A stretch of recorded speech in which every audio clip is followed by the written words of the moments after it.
Hello, Peter. Hi, Michelle. How are you? Good. So this is a good time for us to have this conversation because Thanksgiving is approaching, and that's a time when we like to celebrate our founding fathers and mothers' search for religious tolerance. But your book, part of the premise of the way you introduce it is that you're interested in challenging this idea, that America is a place of religious tolerance, and actually that intolerance is this very American thing.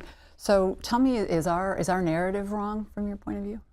Well, it's not so much that the narrative isn't completely wrong. There's a lot to celebrate in American history regarding tolerance for various groups that have found refuge here at times because of persecution in other places. So that's a part of the narrative that really has to be embraced.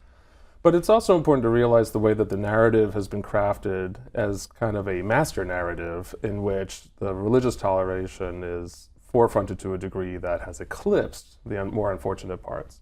And I think the Thanksgiving example is a good one because a lot of Americans think that the United States was founded, as far as the European settlement, by the Puritans. But actually, there were Europeans who came here much earlier, such as the Spanish and also the English in Jamestown. But that Mayflower narrative about freedom from persecution just features so prominently because nations like to celebrate themselves and downplay some of the more negative things. And Americans have really embraced this idea that the country should be a place of pluralism and freedom. And tell me a little bit about how you came to write the book, why you think it was important to look at that narrative. Well, some of my research after 9/11 is focused on Islamophobia because it was apparent to me after 9/11 that as the nation was dealing with these crippling crimes that had been inflicted on us, that there was likely to be a backlash against Muslims based on what I'd known about American history earlier. And so a colleague and I, Gabe Greenberg, we co-wrote a book called Islamophobia, Making Muslims the Enemy. And it addressed a real need that the nation had to deal with this issue of Islamophobia, a term that really didn't exist in common parlance in 2007 when we published that book. But happily, other works were also coming out, and journalists like yourself were bringing out this issue after 2007 or so. But there's clear evidence, if you read the papers, or any news media, that there's still Islamophobia, still anti-Muslim sentiment in America, that's damaging the lives of Muslims and non-Muslims, unfortunately, on an annual basis. And so I was thinking, well, what can I do to contribute to this conversation to help Americans understand this better? And so I drew on my experiences talking to publics in various places and the questions that people had, and the honest questions that people had, that they just didn't understand what the fuss was about.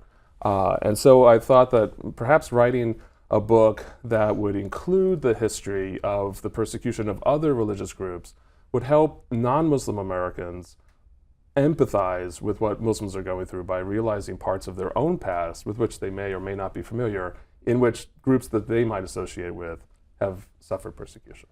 And you wrote a little in the book about your own background, not a lot, but did that, was that something, and also, and this is your area, religion, was that some kind of a realization for you? I mean, was there any kind of personal kind of motivation or journey for you to say this is something that's important? Or yes, absolutely. I was raised in a Catholic family, and although I didn't experience any direct kind of persecution as a Catholic, my interest in history demonstrated to me how there has been some antagonism toward Catholics in America in various ways. And there's also a Jewish part of my family as well, and so I'm sensitive to those issues as well. But more particularly personally was a realization that I was carrying around some of these Islamophobic and anti-Muslim ideas myself. And it really came home to me one day, as I relate in the book. I was having a conversation with my friend Steve, who was studying Middle Eastern studies and has family linkage to the Middle East himself. And I made some comment, I can't remember what the comment is, and he just pulled me up and he said, "Peter, did you hear yourself? Like, the comment you just made is just a stereotype about Muslims." And he was right. But I needed him to kind of call me out on it in order for me to see it, for kind of pull it out and put it in front of me so I could get past my prejudice. So for me, I'm very interested in the ways that people carry their prejudices, because I don't think that a lot of the racism, sexism, anti-Muslim sentiment, anti-Semitism that people carry is always incubated with a deliberate focus on hatred. That people decide, I want to hate somebody, and so I'm going to choose this group, and I'm going to think these things. I think that, unfortunately, we absorb these things from our culture, from the broader society, and that they become common sense, and we don't reflect on them because they're just part of our background information about the world. So this book is trying to bring out not only the intolerance that people have suffered, but also to try to get a little bit at the ways in which this made sense to people at the time, without saying that that was okay or saying that that's justified. And what about the title of the book is American Heretics? Why did you pick that word? It's both feels a little bit old-fashioned and also it seems like kind of loaded a little bit. So why did you pick that word? Well, a sub-part of this book is by talking about nationalism, because in some ways, nationalism is the American religion. In some ways, the fidelity that Americans are expected to demonstrate toward their flag, toward their country, toward various institutions, almost raises to a religious level. I mean, in fact, the whole valorization of people who die for their country is fascinating, given that people who are willing to die for their religion tend to be looked at askance in the popular American media. So I began to realize that a theme that was running through each of the chapters I was writing was that there are certain American norms that aren't just social norms like, well, normal people do this, normal people believe that, but also that to be part of the nation requires, in the minds of many Americans, adherence to certain types of beliefs and practices. And if you butt up against those, then you tend to be seen as anti-American, which is a serious claim when one thinks about it, given that it's supposed to be a very pluralistic, welcoming environment. What does it take to be against that? And so I think the notion of heresy in some ways works in that way, with a little bit of a religious inflection there. And so let's go back a little bit to our history. The book is organized around the history of several. The chapters are organized around different faith groups. So, and you start with the Puritans and the Quakers. That's your first chapter. So let's just talk briefly about the roots of the concept of religious freedom or pluralism. What did the founders mean by this? Well, of course, the founders has really got two meanings in the American context. We think about constitutional founders, and we think about the European settlers, like the Puritans and the English settlers and the Spanish settlers.